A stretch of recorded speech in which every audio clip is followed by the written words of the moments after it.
All right, welcome back, guys, to the final regular season week of the well, the regular season, and we are getting ready to go into the playoffs. But first, we're going to go over Week 18 as it did have some major implications on the playoffs and some of the matchups that we're going to be seeing this week. So, we'll start out with the Chiefs game. There was no surprise there. Chiefs beat the Raiders. I think the biggest thing that came out of this week is Raiders are losing Derek Carr. They're trying to trade him, so he's out. It looks like he's going to be out of Vegas. Yeah, and I do not want him to go to Washington. I just have an awful feeling about that. I just don't think that'll go well. I'll talk more about this when in our full episode. I'm going to talk about the whole quarterback situation, but I do not think Carr to Vegas would be a good idea. I think, or Carter Washington. Yeah, I don't yeah, think Carr. he's. I don't think he's that bad. But I mean, what really the biggest thing that I take away from it, from Carr being traded, isn't where he's going to go or anything. It's they just traded for Devonte Adams because Carr and Devonte Adams went to college together, and they're buddies. And Was it a trade or did Devontae Adams sign for the no, Raiders? I'm pretty sure he got traded there, and then I think he signed, or maybe he signed with the Packers and then they traded him. It was I a don't know. it was a trade and then a sign of some sort. It wasn't just a signing. But yeah, he went to the Raiders to be with Derek Carr, and now they're letting him go, which is kind of, I don't know. I think that'd be infuriating for Devonte Adams, but who knows? Chiefs, and I think I also want to talk about that the play. The If you listen to the Kelsey podcast, they called it like the spinning the spinning snow globe of death or something like that. Uh, and pulled out the trick play where they all spun around the Rosie and then got Kadarius Toney for a touchdown which ended up getting brought back for a holding call. But that was kind of a wacky play, something that was kind of out of the ordinary and something we don't see every day. They You see trick plays all the time, but it's not often you see something like that. Uh, Going to the first major, and that Chiefs win did sure up the first round bye for them. Uh, but we've talked about the kind of thing that's going to be going on with that whole first round bye and the one seed and all that. Uh, Going to the next game, also on that Saturday night, was the Titans and the Jags. This was a win and in situation. Whoever won this game won the division, and Jacksonville, who I thought was going to lose. I thought they were going to lose this game, but they came out and they won off of a strip sack at the end of the game. They did not look good. No, but they made the playoffs, so Yeah, that's all I can really ask for. And yeah, yeah, Dougie considering Fresh, Dougie Fresh's ability to take that team that went 3-14 last year and turn it around and get it into the playoffs after starting out like 2-6, did a pretty good job. yeah, Got to give credit where credit is due.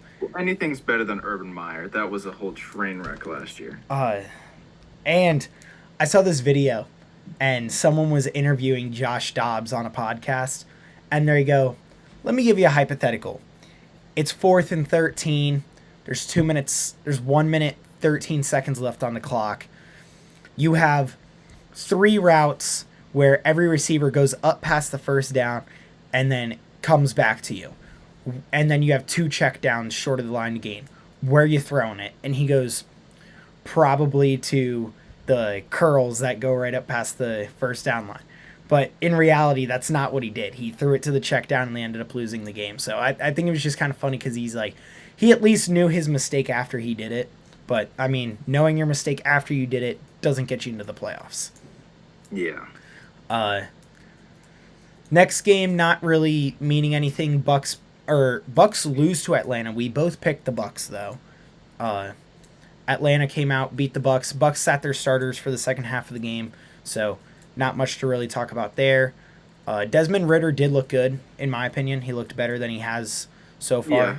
he has looked significantly better because I personally think he's really struggled over the past few weeks he's been starting, but this game he's showed improvement even if it is against the second and third stringers. He definitely looked like he was seeing the field better. Yeah, Uh, Next game, a game that did have some playoff implications. Buffalo beats New England to give New England half of their elimination. Uh, once, I believe it was once Pittsburgh won that eliminated New England, but uh, Bills win off of, they got 2 kick return touchdowns off of Nyheim Hines, and I mean that game was just a whole story. I mean it was 3 years and 3 months since they last had a kickoff return. It was their first game back after the whole Damar Hamlin situation. That's their brother that went down. They come out and they win. They beat New England, go into the playoffs, riding a high, and I think that's good for the Bills. And they end up with the 2 seed with that win. Yeah, I think that's really going to help them with momentum going into the playoffs. Next, Minnesota at Chicago. Another game that didn't really have much meaning. Minnesota killed Chicago. Nothing really to talk about there. Chicago didn't even play Justin Fields.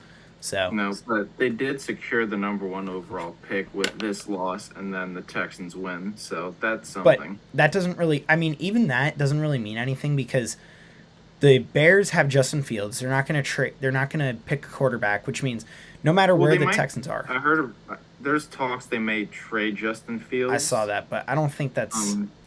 I personally think they're going to trade back, and they're going to have a lot of leverage. Yeah, but I don't see them really.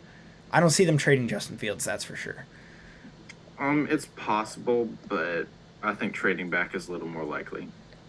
But they do have that first pick, and the Texans are probably going to take Bryce Young at number 2. It all depends.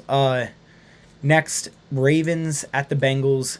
Bengals needed to win this game to secure a home field game against Baltimore this upcoming week, and they did in very convincing fashion. Joe Burrow played really well. The team played really well. Them also coming off of that weird week where they kind of got a bye week in exchange. But with that win, there's no longer a coin flip to decide where they play for this wild card game, and they are going to Cincy. Yep. And one thing I think this does for at least the Ravens, I think they're in a very difficult spot. I don't think Lamar Jackson's going to start, mainly because I think he's feeling disrespected by them, and I'm not sure he's really willing to risk it for them. Did you see the Roquan Smith deal? Yeah, they just gave him a lot of money, and I'm not sure it's the final nail in the coffin, but I think somebody's starting to put the lid on. In terms of Lamar's time and Ravens, it feels like they've kind of disrespected him. And what does he have to do to get top money more, especially in today's NFL? He won a playoff game. He won an MVP. He produced. You saw that their offense is visibly worse without him. Yet I think it's kind of common knowledge that the Ravens are still a little wary. So I would not be surprised if Lamar Jackson either is traded, or if the Ravens franchise tag him, I can see Lamar sitting out. Next game, this was the game that also was a part of the first round. This was one of our 3 different picks. And if you guys have been watching all together, I needed all 3 wins that I picked differently to hit, as I was down by 2 games. So first one, Texans at the Colts. You picked the Colts, I picked the Texans. And I just figured, the Texans had nothing left to play for. It didn't really matter. The Colts are a bad team too, and they came out and they won, and they won in a really exciting fashion, in my opinion. I mean, last minute wasn't they had 2 20-yard fourth down conversions. They got a fourth down Hail Mary, which just went past the fingers of a Colts defender and landed in Jordan Aiken's arms, and he scored there. And then they went for 2. And made it with 50 seconds left. And that gave away the first round pick to the Bears because the Colts couldn't do anything on the next drive to win the game. I thought the Texans were just going to secure the just number lay 1. on their back and... Yeah, you would have gotten the number 1 overall pick. You would have secured Bryce Young, but instead you do that. There's no reason to do that. But I mean, at the same time, at the NFL, you don't want to lose. Like, I'm nowhere near a pro athlete, but like I still get competitive and I don't want to lose. Like, I understand that, but there's no reason that the winning that game did nothing for you except put you back further in the draft, and now you're not guaranteed at that first overall pick at Bryce Young because the Bears were most likely going to trade that to somebody like the Jets or to somebody who needs that franchise quarterback. So I think the Texans probably should have just, you know, laid down and let the let it Colts go. beat them up. Just let it go. I mean, I'm glad the Texans won. I'd like to, and Yeah, with that, obviously. even though after they won, they still fired Lovie Smith, which I don't think Yeah. was a great idea either. I don't think Lovie Smith was a bad coach. He didn't have much to work with though, so I think if you would have given him another year, maybe you would have saw something. But You're still 3-13. It's hard to justify that to fans. How 3-13-1. y- whatever. They still stink, but it's hard to justify that to fans.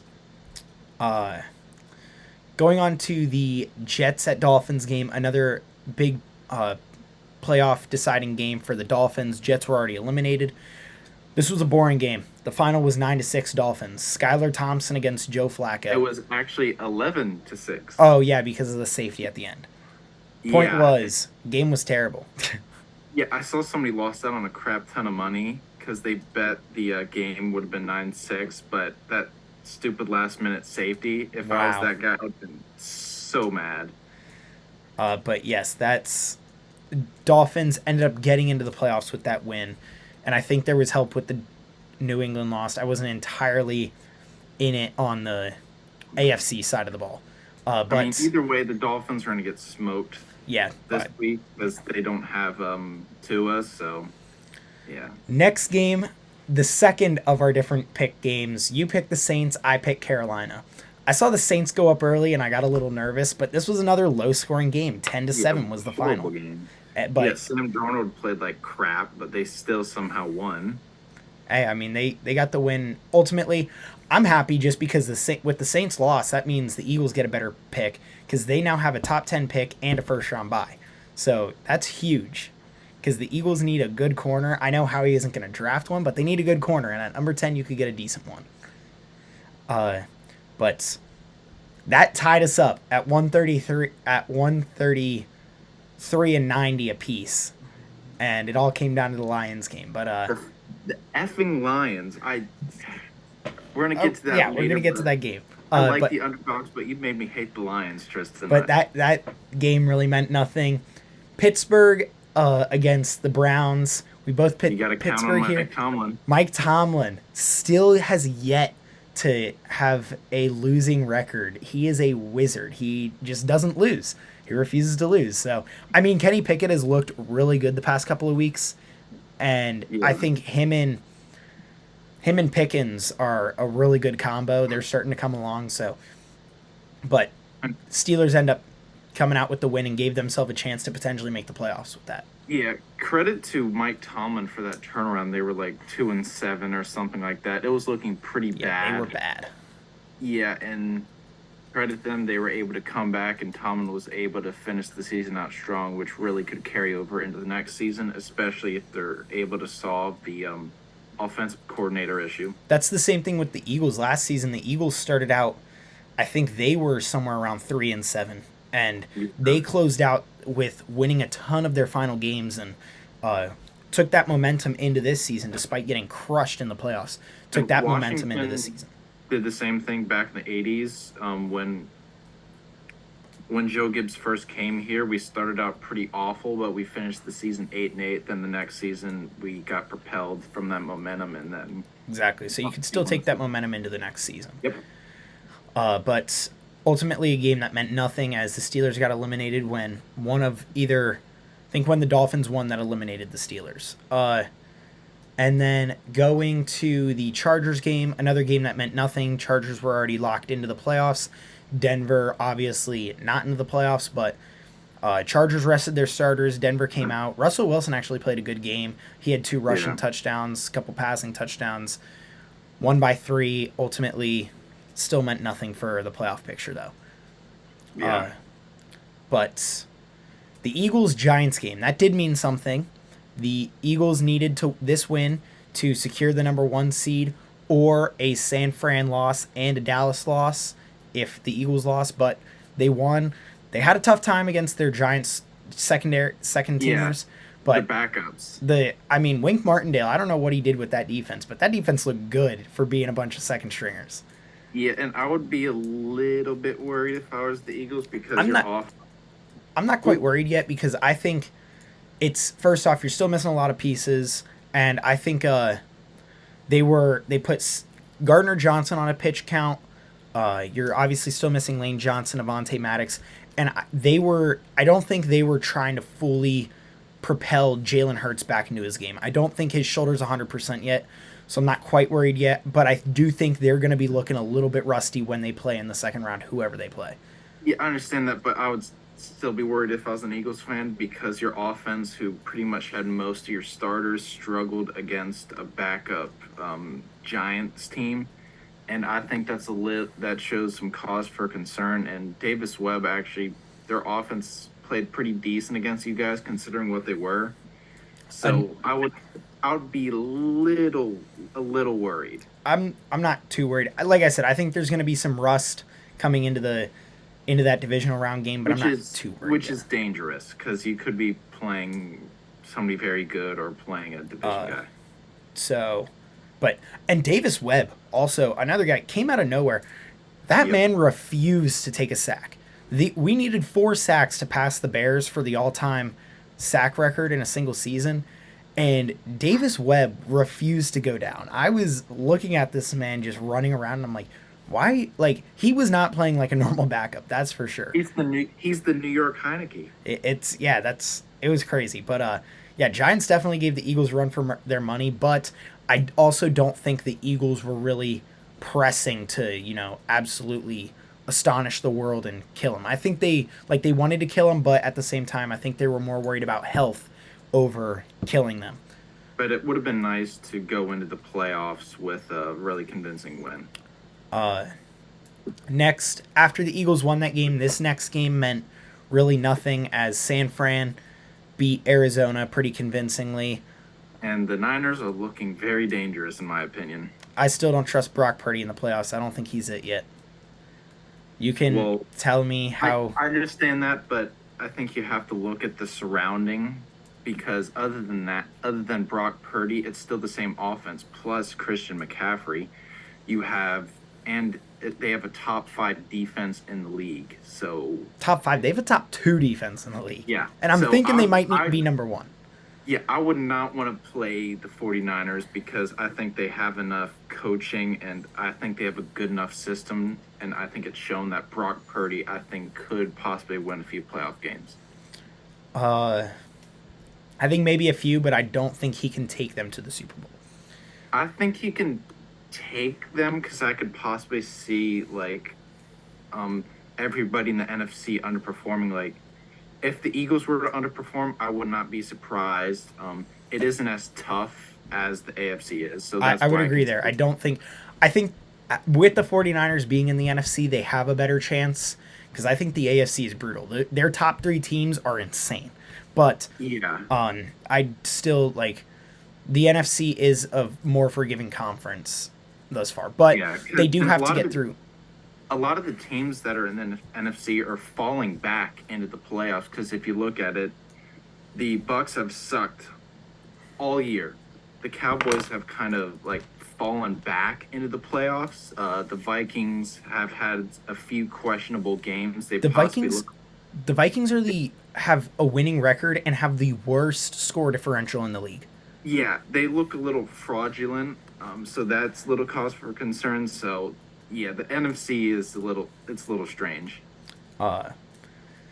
Going to the Seattle game, this game did mean something. Seattle had to win this and needed a little help from the Lions later in order to get into the playoffs. They played LA.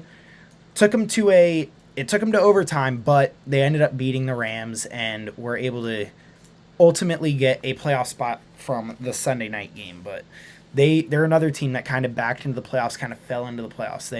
They looked hot early and then fell off a side of a cliff about 3/4 of the way through the season. Yeah, it's I don't think it's as bad as the Cowboys' fault, but they still kind of stumbled back in the playoffs. But credit to Geno Smith. He is the run back. He is the runaway player of the year, or comeback player of the year, or whatever you want to say. He ended the year with almost 4,300 yards in passing, 30 touchdowns to 11 interceptions. He's going to the Pro Bowl, so huge year for Geno Smith, and I thought that's really cool to see. I mean, obviously, I want the Eagles to win, but it'd be so cool to see Geno Smith to go on a run and Yeah. just do something. And it would be cool to see Pete Carroll after he loses his quarterback, and it's going to be the rebuild Well, year. did you see? Did you Lots see of playoffs. after Quandre Diggs picked that ball off, he immediately went to the sideline and pointed at Bobby Wagner Hmm. because everything turned. LA was coming off a Super Bowl. They were supposed to be, a lot of people had them going back, and the That's Seahawks. me. Yeah, I this. did that. I think I had them going back too. I had them playing the Yeah. Chargers. Uh, I had them playing the Bills. but uh and the Seahawks were supposed to be on a rebuild year and then everything flipped. So Yep. that's definitely the Seahawks are a storyline too. You know, I mean that'd be cool to see. and now Sean McVay is questioning his future with the team. Yeah. Um but I think it's ultimately a time thing. Like being a head coach in the NFL, you work like 90 hours a week. It is Yeah, rough. but And he he's like young enough to the point where he still has younger-ish kids if he has kids. His wife, I'm sure, wants to see him. Like he's still at the peak of life for being a person, and yeah, he's and somebody like Joe Gibbs, he slept at the Washington team facility. Like coaches, they work. 90 hours a week. Yeah, that's Yeah, over double what normal people work. So yeah. it's rough. Going to a game, I'm sure you're excited. I'm excited to talk about it. You're excited to talk about it. I'm sure. Washington comes out of nowhere and beats the Cowboys. Which I mean, I thank you for your help because with that win, we would have locked up the NFC East no matter what, whether we won or not. But it also feels great just to watch the Cowboys lose. And I have plenty of friends who are Cowboys fans that I also like to pick on that the Cowboys lost. Yeah, and the Cowboys look like poop. They did. They look They, terrible. they look like straight doo doo.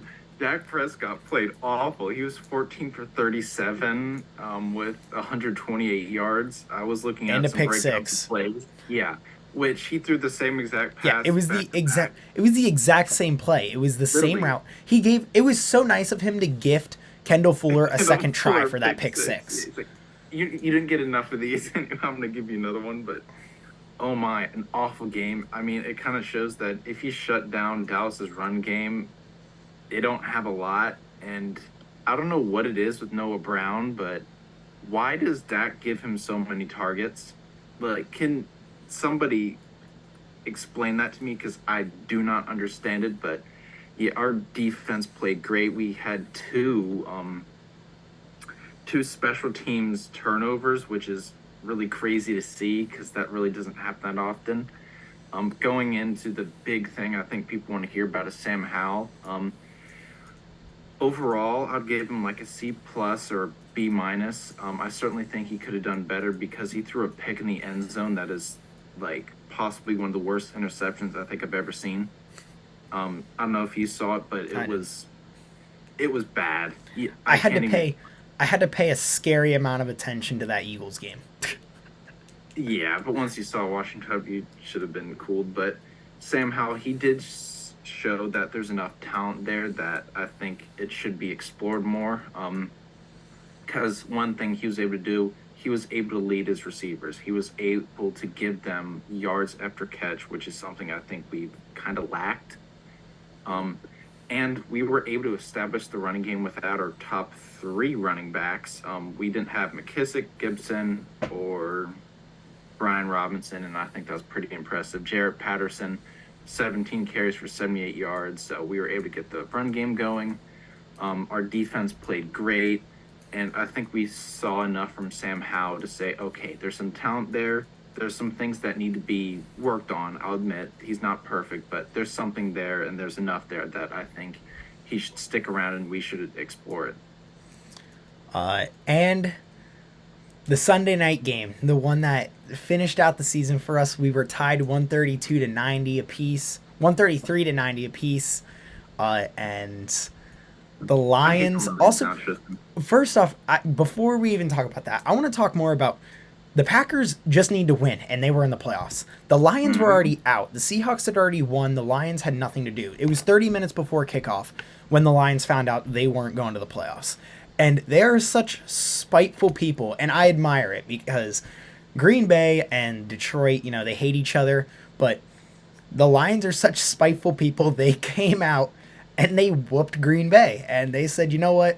I forget who it was, but someone came out and said, if you're not going, if we're not going, you're not going either. And they eliminated the Packers from the playoffs. You made me hate the Lions. Now, I've always felt bad for them because they've been I think the only longest suffering fan base in the NFL is the Browns. That's the only team you could probably say has suffered more than the Lions, frankly. But even then, that conversation is there's something there where you could say the Lions have suffered more. But you made me hate the Lions now because you have died on this Lions hill the entire. I will live by the Lions and die by the Lions. And you did. I choked. I should have worn my Barry jersey. Yeah, why are you wearing a Chargers one? That's another hill you kind of died on this entire year. Yeah, as well. I also have the Charger. I had the Chargers going to the Super Bowl, so. Yeah, I don't understand how the Packers didn't win this game. It was 20-16. You should have been able to do it. You have Aaron Rodgers. You have Aaron Jones. And Christian Watson isn't playing like week one Christian Watson. He found himself. Yeah. And DeAndre Swift isn't even back to 100%. Jamal Williams is getting the majority of the carries over him. So I don't know. Can we take a second to talk about Jamal Williams just as a whole? Oh my gosh. His introduction came out in a whole anime thing. I think it was Naruto. He was wearing the headband. Yeah, he came out in a whole Naruto thing. And then after the game, did you see after the game too, when he was sitting there talking to the reporter after he got the game ball, and he's saying, how it was such a blessing to beat Green Bay, and he did it for his grandfather and everything, and he's on the verge of tears, and then he just turns around and he turns to a whole different person. He changes emotions like that, and he's just like, yeah, Green Bay's not going to the playoffs. What are you gonna do? Oh, Jamal Williams is such a character. I will say he has great energy. He seems like somebody who's fun to hang around with. And he, for someone who doesn't start, he is such a big leader on that team. He wasn't a starting running back until DeAndre Swift got hurt. And then once DeAndre Swift got hurt, they even started using him more than DeAndre Swift. And I don't know if you've seen the video from Hard Knocks where he's yelling, anytime you think it's getting hard, look at that record from last season. This is not us. We can win some games. And it took him a little bit, but they won some games. And he's a huge leader for that team. And just him as a whole, he's a really good football player. He's got the energy. He, like you said, he's the type of guy I would want to go out and hang out with because he's got that energy to him. Yeah, he always seems like he's having fun. And, I mean, it is funny that a team like that would just spite the Packers just because it's funny. Yeah. So I will give them credit to that, but I'm sad because you beat me in the regular season pick thing, and now I'm going to do a me, and my playoff bracket is going to go to crap within the first week. I would like to say, though, that if we're talking about momentum going into next season, the Lions are going to be a scary team going into next season. Especially if they can add a few more pieces, then, yeah. That's not me just, live by the Lions, die by the Lions. That's me as an NFL, fan and just watching the sport as a whole. That team... If that defense found itself 2, 3, 4 weeks earlier, they're in the playoffs right now. It would make some noise. They'd be a rough team to play against. So that's definitely, they would be a scary team to play, and they're going to be a scary team to play next season. But with that, we do have the playoffs all lined up going to the Super Bowl. I think we'll do a little bracket, I guess, after this, but we'll start out because I still want to go week to week like we were doing in the regular season, because obviously if our bracket dies, so I don't want to completely make a whole one. But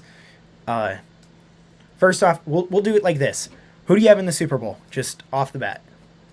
Um, Bills and Niners. Bills, Niners. Yep. I still don't believe. I mean, this might be a little biased, but also I got to cheer my team on. It's the Chiefs Eagles. I'm going with the Chiefs Eagles. The one I want to see the most is the Jags Eagles. It's not going to happen, but I'd love to see the Jaguars and the Eagles. That'd be a disgusting Super Bowl. I don't think it'd be a disgusting. They played a good game. It was raining, but they played a good game earlier in the season. Doug Peterson's now coaching the Jags, former coach of the Eagles. I just think it'd be cool to see. I mean, a Chiefs Eagles Super Bowl, like I think will actually happen, is going to be the Andy Reid Bowl. So, I mean, either way, I think there's going to be some Eagles history being fought together in this game, in the Super Bowl. But ultimately, I do think it's going to be Chiefs Eagles. Yeah, and I then, have 49ers Bills. So let's just start out with Wild Card Weekend. Obviously, Chiefs and the Eagles both have bye weeks because they're one seed. So we'll start out on the AFC side, not our side. Miami at Buffalo. Tua's not starting. Buffalo's still kind of riding that DeMar Hamlin, play for him mentality. Yeah, they're going to ride that the entire playoffs. I would agree with you. I think they're going to take that all the way through the playoffs, which is why I could see it being the Bills. But I don't think you can take that mentality against the Chiefs. The Chiefs are a hard team to play. Well, I think especially after last year, how crazy that is, I think the Bills are still a little mad about that, and I think they're going to be motivated to make it past that and get to the Super Bowl this year. But against Miami, without Tua, I think it's an easy Buffalo win. Yeah, the Dolphins are going to get smoked. Yeah. In Buffalo, too. Yeah, that's not going to be close. Next, another division matchup early is Ravens and the Bengals. Lamar Jackson probably not starting. Yeah. In Cincy, another easy choice here. Cincy should win this. Next is one that I think could actually maybe be a bit of a game. The Chargers at the Jaguars. I think this could be a bit of a game. The Chargers, a team that, looks like they should be amazing on paper, but have struggled a bit this season. Ultimately, though, I still think the Chargers should win this. They're the better team. Justin Herbert is the better quarterback between him and Trevor Lawrence, in my personal opinion. He's 6'6". He's got that power to him. I think he makes better decisions on the field, and I think it's going to come down to quarterback play, and I think Justin Herbert is better quarterback than Trevor Lawrence. Yeah, simple as that. Now going over to the NFC side, Seattle at San Fran, NFC West matchup. Only division matchup early in this one. I think this is another... Seattle, I believe, did get swept by San Fran this season. It's hard to beat a team 3 times in a single season, but I think San Fran will still do it and still beat Seattle. San Fran is looking very dangerous. They have a lot of momentum, and they obviously have that ridiculous defense. So, and considering that the Seahawks struggled a little bit against the depleted Rams, I think this has the possibility of being a blowout. Next game is the Giants at Minnesota. This is the only game that I think is plausible for a quote-unquote upset. I know Dallas is the lower seed, and Tampa... I don't even really consider a team to be an underdog in the Tampa-Dallas game, but I'll get there in a sec. But I think this is the only game that is plausible for a potential upset, and I'm going to go for it. I think the Giants beat the Vikings here. The Vikings, like I said, have one of the best records in the league, yet the worst point differential, and when they lose big. They're a very streaky team. They're very on and off. Giants took them down to the wire in the last game they played just a couple weeks ago. So you're playing a team twice in 5 weeks. I think the Giants get the best of the Vikings in this one. I think that too. I just think the Giants have that, underdog mentality about them. I think they're a lot more motivated than the Vikings. I think the whole Justin Jefferson stuff, when that happened against Pittsburgh, I think something like that is taking a toll on them. They just don't seem right, and the Giants seem much more like a team. So that's why I'm going with the Giants. I think Dable has done a really good job bringing that locker room together. Yep. And the final one for the week is the Monday night game, Dallas at Tampa. Like I said, I don't really see an underdog here. Like, I think by Vegas, Both stink. I think by Vegas, Tampa's the underdog, but by seeding, Yeah. the Cowboys are the underdog. So there really is no underdog here. But I mean, I think Tampa ends up winning this game. It's Tom Brady in the playoffs. He's 7-0 against the Cowboys. He has the best record of any quarterback against any single team in the league. The Cowboys die against Tom Brady and Aaron Rodgers, and I think Tom Brady continues that streak here. Yeah, I think the win too, but both these teams have looked like crap. Apart from one game for the Bucks, when they had that offensive explosion, they haven't looked right. Brady just doesn't look the same. And then the Cowboys, they've been like knocked back into the playoffs. I mean, I didn't think they really had an identity to begin with, but it looks like even less like they have one now in terms of offensively. So, and on their defense, their pass rush has disappeared. Micah Parsons had 12 and a half sacks, like what, week 13 or something like that, and he ended with 13 and a half. And oh, did you see him complaining about not being voted to the All-Pro team? Oh, I did see something like that.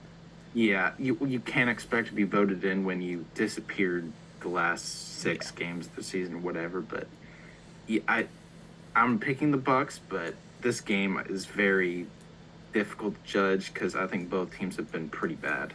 Yeah. So real quick, we both have the same picks here. So we'll just go through the rest of the bracket real quick just to end it off. So on the AFC side, it would be the Chiefs against the Chargers. Who you taking? Chiefs. Chiefs. So you have the Chiefs, and then it'd be Buffalo against Cincy. And since you have Buffalo going to the Super Bowl, it's obviously got to be Buffalo winning that game, and Buffalo and the Chiefs in the conference championship, and Buffalo going to the Super Bowl for you, right? Yep. I'd take the Chiefs over the Chargers. I would honestly take Cincy over Buffalo. And then I'd take the Chiefs over Cincy in the conference championship on the AFC side. On the NFC side, Eagles against the Giants. Who you taking? Eagles. I would pick the Eagles in that one too. Obviously, I have the Eagles going to the Super Bowl. And then it'd be San Fran against Tampa. And you have Mr. Irrelevant beating Tom Brady. That'd be a heck of a matchup if they do play. Mr. Irrelevant against another 6th-round pick. Yeah, and Tom Brady would be facing the team he grew up cheering for, and he could have been there. And I don't know if he regrets it, but I think that'd be a really good matchup to see. I would too. And I have them going all the way to the Super Bowl. I have them beating the Eagles in the conference championship. I just think that they've, like, going into the playoffs, they have the most momentum in the NFC. I think without a doubt. They have the best defense in the entire NFC side of the playoffs. And I think their offense, they just have such a good system and so many weapons around Brock Purdy. I think the Eagles beat the 49ers in the conference championship after the Niners beat the Bucks, because I think Jonathan Gannon has the potential to scheme something up and kind of confuse Brock Purdy. Then I have the Eagles going to the Super Bowl, and unfortunately, I don't think they beat the Chiefs. Who do you have in winning years? I have the Bills winning because I think they're going to be riding this DeMar Hamlin thing all the way throughout the playoffs. I think he's going to give them that boost, and I think they're just ready to take the next step. Ultimately, I just think the AFC is more of a powerhouse right now than the NFC. Yeah, it's so much better. It's no question. But there's our brackets. It's going to end off this week's guesses. You guys can listen to our actual podcast, Broly Love in the District, on Spotify, Apple, Google, wherever you guys get your podcasts. We post big news and trades and stuff on BL in the DC on Instagram and TikTok. And if you guys want to send us questions or comments to put in our podcast, blinthedc@gmail.com. And with that, we are going to end it off there, and we will see you guys next week.